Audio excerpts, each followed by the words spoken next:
Yeah, speaking of teaching and learning, that's what we're going to talk about today. Learning styles. That's right, learning styles. And this new hype about the ecological approach. Is it the best? Is it not the best? Guys are arguing on the internet like, this is why I think this is the best. And there's other people like, this is why I think it's dumb. And it's very like level one stuff, like surface level stuff, because is it really good or is it not really good? There's not a really nuanced thing, you know? What's your authority to speak on this, you know? Hello everyone, welcome back to the Shintaro Higashi show with Peter Yu. How are you doing, Peter? Pretty busy. You know, I'm as you guys probably know, I'm trying to defend my dissertation in May, and at the same time I'm on the job market. Yep. You know, trying to reach out to companies, and also I'm a TA. I have to teach a class. What, you gotta teach a class? It's like helping out. It's not. Thankfully, the class workload is not that much, so I'm. Do you talk in front of the class or no? I don't give out. I don't do the lecture. I'm kind of like helping out with the office hours, helping kind of organize the class. You go up and down the hallway, the side of the alleys, and collect papers and stuff. Yeah, it's something like that. Yeah, I sit in the back. Yeah, just to make sure everyone's paying attention. You do some flirting with the students, the college girls. No, they're not interested in me. No. I'm just an old fart that it's staying in the back. But you're actually in the classroom. The professor asked me. What class is it that you're sitting in? It's called conversational AI. It's actually a fun class. If you go to University of Michigan and you are majoring in computer science, I highly recommend it. It's more project based, so you don't have any assignments. You just have to form a team and then build something using AI at the end. Interesting. That's a really cool class. I've always enjoyed these classes when I was an undergrad too. This is an undergraduate class. It's mostly seniors. Yeah. Okay. Well, you know, you be careful out there, Peter. You don't have to worry about that. But I think it's interesting. I think, you know, people get to learn how to work as a team, and I think a lot of times that's more important than like your coding prowess. So there's that, and then, you know, as I say, a lot of job interviews. Great. Yeah, speaking of teaching and learning, that's what we're going to talk about today. Learning styles. That's right, learning styles. And this new hype about the ecological approach. Is it the best? Is it not the best? Guys are arguing on the internet like, this is why I think this is the best. And there's other people like, this is why I think it's dumb, you know. And it's very like level one stuff, like surface level stuff, because is it really good or is it not really good? There's not a really nuanced thing, you know, and you got to kind of, you know, what's your authority to speak on this, you know? I'm actually, just because you're good at jiu-jitsu, you know? Yeah. I'm surprised that because you have a master's in education. I have a master's in education and an MBA from Stern. I'm a double master person. I'm highly qualified to talk about this. More than a lot of people. And you know what? A lot of people asked me about it, and I was like, I don't remember any of the research from that. I was actually doing the stuff. But so let's kind of first describe what ecological approach is, because I think a lot of times the debate it's just like a circular debate because everyone's talking around each other because they don't agree on what that exact thing is. Yeah. Right? No, yeah. I mean, I think like the standard is this guy Greg Saunders. He's like a jiu-jitsu guy in Connecticut. He has a gym out there. And he's like, I don't teach like anybody else. I don't teach like this technique. I don't teach pass the guard like this, knee cut here, put your hand here, go here, then go for the armbar like this, and these are the details. He's like, I don't do any of that stuff, you know? So he actually doesn't teach any of the moves. No, he doesn't do any of that stuff. He does a lot of like gameplay kind of learning methods, and he'll give certain prompts, right? Like, all right, ashigarami, legs go on the inside, legs go on the outside. You know, figure four the legs, control the legs. You have to have their legs in between yours, okay? And let's just go from control position to control position. Let's figure it out.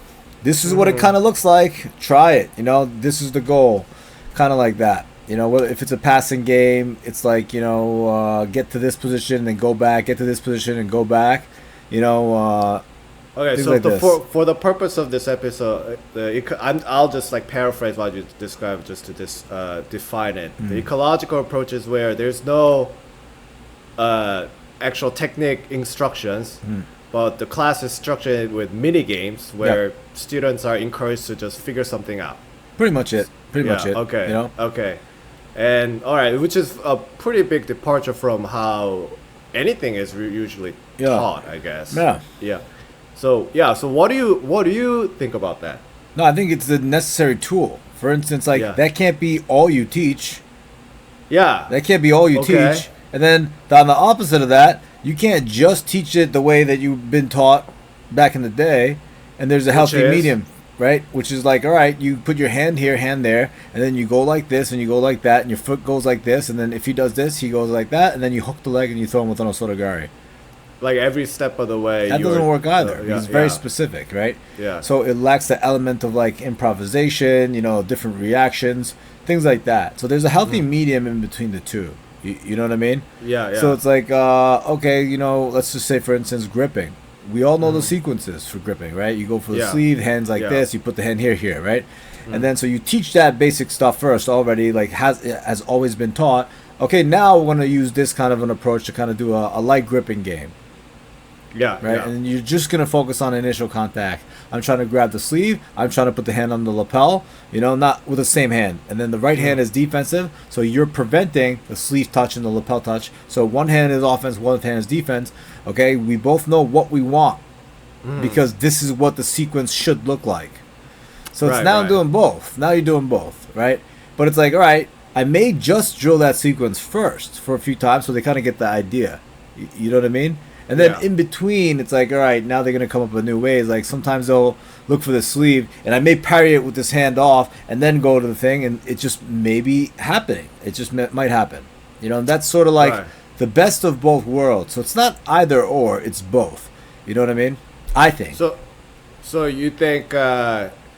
So this guy, I forgot his name, but the big proponent of the ecological approach in Connecticut, he's on the extreme at one end, right? He's on the extreme at one end, yeah. Okay. Like you on your political spectrum, me on my political spectrum.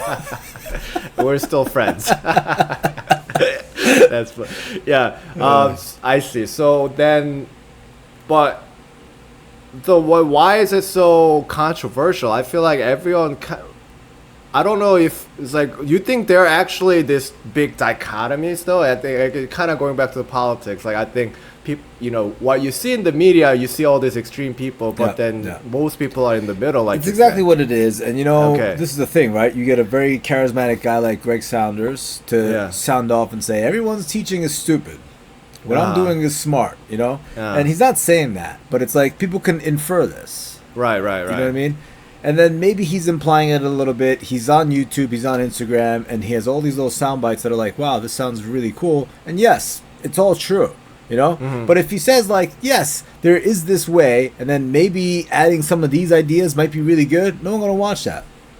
Right? People need to get a little bit rage baited into commenting like, no, engagement. We didn't learn like that from Donna Hearn, this guy and that guy. Like my instructor has taught it this way, and this guy could kick your ass. And now all of a sudden the comment section is going crazy. And the other side of the spectrum is like, who is this guy? What has he done? No, this is really dumb. This is dumb. That doesn't work.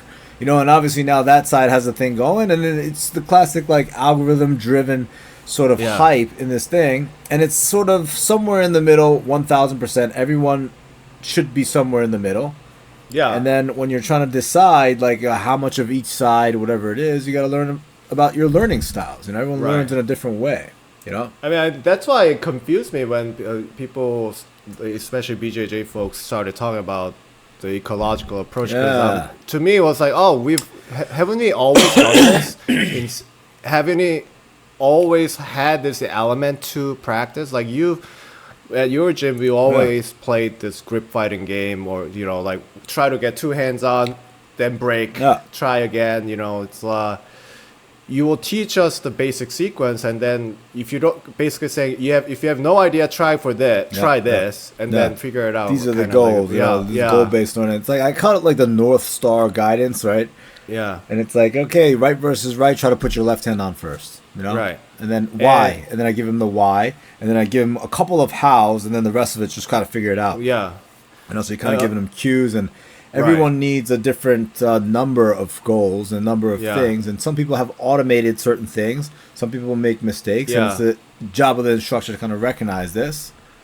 So this Greg Saunders gentleman, So obviously he's getting. He's popular not just because he's saying the ecological approach. He's probably produced some good results, right? Is it just by focusing on the?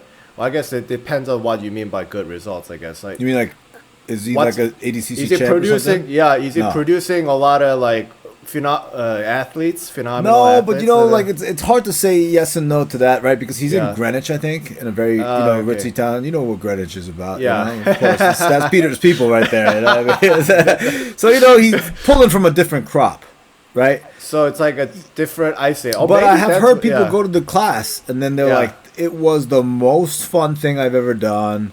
It makes jiu-jitsu so much more accessible and safe. You're playing these games, you're just kind of learning, you're working out, you don't even know you're working out. I walked out of there like understanding how to do a certain pass, and it was the best class I've ever taken. I've heard people say that about his class. I see. So there's something to that. You know what I mean? You know what? And it's not those guys who are going to these classes shitting on them. It's usually the guys who are at the top who've went through the system already. Yeah. Right? Yeah. And then the people who follow those guys, I see. It's kind of like when Inoue took over.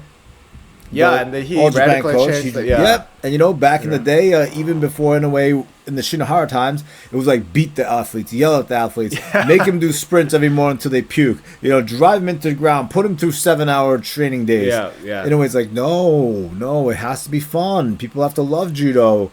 If you don't love judo, you won't produce good, great people. And he kind of had this completely radical different thing, and all the people who came before him who were champions were like, this is disgusting, and eventually little by little people you look at the crop of champions now, those people are champions underneath his, right? And it takes 10 years, 20 years, so it's tough to say like, does Greg has he produced any champions?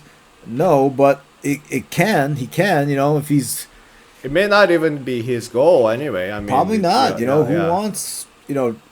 I see. So he's more about. So you know what that reminds me of, like the way you describe Greg Saunders' approach is more like. And I play golf and I ski, and a lot of times when people say, "Oh, if you want your kids to be into it, don't try to." Just make it fun. You don't need to teach them all the form. Yeah. Just make it into games, and then. You have to make your children like the sport. Yep. So I think for golf, I love my dad and whatnot, but when he tried to teach me golf back in the day, he had that traditional approach. He would just be like, hey, he'll take me to the range. He'll be like, just criticize me every single move, and it was just not fun because all I wanted to do was just like hit the ball, Yeah, nail it. Yeah, and I think ski too, like kids just want to go zoom down, but you just teach them certain things. Oh, you have to turn so that it's it's safer, so you can make it into the game. And I feel like it's ecological approach is like making jiu-jitsu for fun for adults. And it's the same for judo too. The same exact thing goes for judo. And I think you should play more games in judo because doing actual randori is just so much more injury prone. We did a thing yesterday. It's like, all right, one person starts with dominant position and you're trying to cut the angle on the guy. And not going right to left, but then you're going right to left at a certain pace. Fake right, go left, fake left, go right, 2 steps to the right, 1 step fake to the right and go left. That kind of a thing. And then, all right, now we're adding snap downs, right? And then faking right, juking right and left, and snapping the person down. Okay, the third portion is now you're going to go into, and then you're going to lift the person. So I was like, all right, that was, I showed the stuff, the technique, how it can look, and I differentiated it for different levels. And then it's like, all right, let's play this little game. And, that's 15 minutes of learning. Every single person in the room engaged, every single person in the room doing something. As opposed to if I'm sitting there 20 minutes talking about a certain technique, how to put my knee cut where, you lose half the class, Yeah. And there's people who learn like that, though, right? Yeah, a little bit different learning styles, right? Yeah, we could talk about that, too. There's 4 main learning styles. What are those? Visual, auditory, kinesthetic, and linguistic. Oh. Yeah. I kind of get the idea, but like, so visual is like by watching? Yeah, looking at pictures, reading, things like that. Mostly remembering things by sight. So when you're demonstrating the technique and people like watching like this, those are the guys. And then every now and then you get guys who are listening to this podcast who get the most out of it. And they just get everything that we're saying because they're auditory learners. Maybe they're listening right now, driving to the dojo, on Spotify or something like that. And those guys, right? Auditory learners, and there's people who listen to this stuff completely checked out, right? And it's a combination of both, you know, all these different styles, right? But like, if you're not a visual learner at all, you know, and then you put a book in front of a kid, and then the kid's like jittery, and he's the kinesthetic learner, and now all of a sudden it's like, wow, this kid's really dumb. Oh, you know, that was what happened to me. Because you think you're a kinesthetic learner? Oh yeah, I'm definitely a tactile kinesthetic interpersonal learner. Yeah, right. Because there's interpersonal and intrapersonal learning styles as well, and that's like sort of not the main ones, but interpersonal. Obviously, you learn through talking with people. Yeah. That's why people start teaching, and then they're like, oh yeah, they're figuring things as they're teaching, and then going back and forth. That's why you see blue belts freaking teaching white belts, and they're almost teach themselves, you know. I see. I mean, teaching someone is a good way to teach yourself, actually. And then the intrapersonal learner, like, they learn in solitude. You know, there's guys who do study groups and guys who go and sit in study cubicles and like, no one talk to me. You know what I mean? Yeah. So, I see. And then this linguistic, what is that one? I think verb, like maybe like I think that's more like reading. Reading? Yeah. Okay. I think I said visual was reading, but I think linguistic is more reading. More reading? Okay. Yeah, and then visual is like seeing pictures and stuff. So I get confused sometimes. I got my master's like a long time ago, you know. But you know, it's like I think that those are good concepts. I see. So and everyone has a combination of it. Yeah. You know, so if you're a very linguistic learner, like to read the stuff, and you're intrapersonal learner where you're like likes to be alone, you know, that ecological approach is not going to really work great for you these games because they don't want to be around other people. They learn better by themselves. They want to read the text. So I hear guys sometimes, these nerdy guys, like, hey, can you write me up a thing? You know, and that I could read, you know, all the stuff he went over. Oh, you do get I have gotten multiple requests like that, and the answer every time is no. I'm not doing that. I'm not sitting there like you have to do. I'm not doing it. You know, but maybe you should publish a book like your dad. Oh yeah, I published a book before. Yeah, the novel the Dojo Guide. Not the novel, Dojo Guide. Yeah. Maybe I meant like actual your. All the theories behind your judo. Yeah, man, you know, it takes a lot of effort to write a book. Yeah, I see. That's but cool. The tactile kinesthetic learner, right? Yeah. That person, I mean, you can be all those things. You're all these things. No one just learns from just one of these things, right? So it's a combination of all these things. So if you're a very tactile kinesthetic learner where you do stuff and then you learn, and you're interpersonal learner where you're talking to the person, right? And as you're doing this, you get auditory cues like, all right, you know, do this, do that, do this, do that, right? Those people are going to really thrive in this environment, you know? The ecological approach, Yeah, I don't even want to call it that because it's such like a negative connotation. I know. Now, you know. Oh, really? Oh, okay. I mean, in the community, it's like people it's like, controversial, I see. You know, and then every gym you walk into, Sensei, have you heard of the ecological approach? I'm like, yes, I have. Yeah. It's like a fad, I think. It's fatty, And I think what you're also saying is that it's not like a panacea. Like this is not gonna like fix all the problems you have with your BJJ kind of thing. No, but you know what, man? It could. You know, if you're used to one teaching style the whole time, and then you walk into Greg Saunders' class and be like, "Oh my God, this is the way." You know, how did I learn anything before? And this is the thing. You know, you learn one method, you know, and all the way to like intermediate level, and you're not that good, and then you get introduced to this new thing. You're gonna be like, "Whoa, this is the way," you know.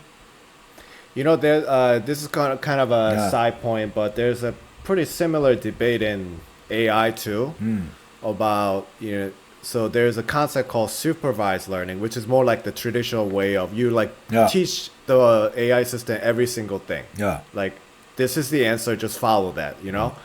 And there's on the other spectrum, it's I'm simplifying a lot, but there's reinforcement learning where you kind of set up the environment and then let the system kind of try a bunch of things and see what works best. Think of like the chess engines; that's how they learn. Yeah. But people have always criticized both sides. Oh, like supervised learning, it's not as creative. Once it learns faster, but it's not as creative. It doesn't, it lacks the edge. But reinforcement learning, a lot of times, it doesn't work when things get really complicated.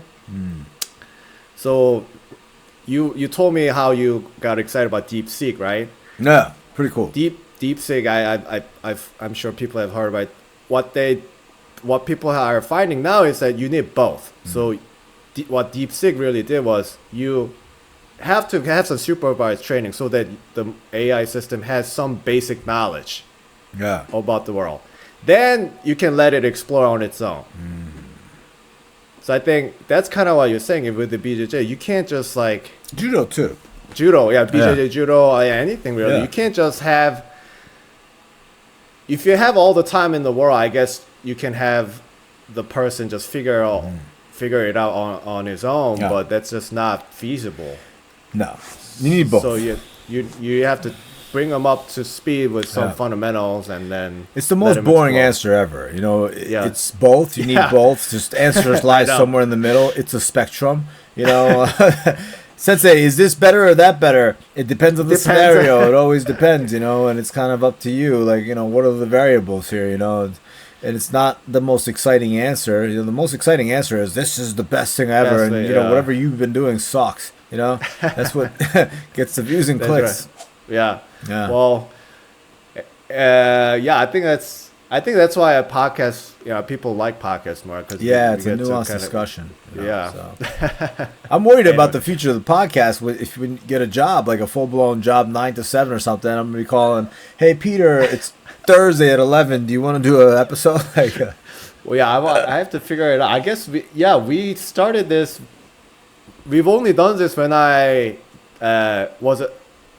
we've only done this while I'm a student. Yeah. Right. Yeah. So more flexibility. Yeah. We'll have to figure it out. But thank you to our sponsors first and foremost. Hakuin.ai. If you're a business, you have churn. If you have churn, go to Hakuin.ai. Thank you very much, Drew, for sponsoring the podcast. And we have the other guys, Jason and Levon. Always thank you for your continued support. HigashiBrand.com. Please go check it out. Judo TV, discount code Shintaro. The Paris Grand Slam just happened. It was lovely. Yeah. You know, a lot of exciting stuff, new rule sets. Yeah. You know?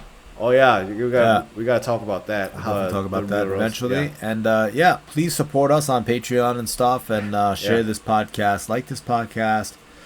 Do all these things to keep this thing going. Right, Peter? Yeah, that's right. Thank you guys for your support as always. Please support us so that we can keep doing it. And we'll see you guys in the next episode. Yep.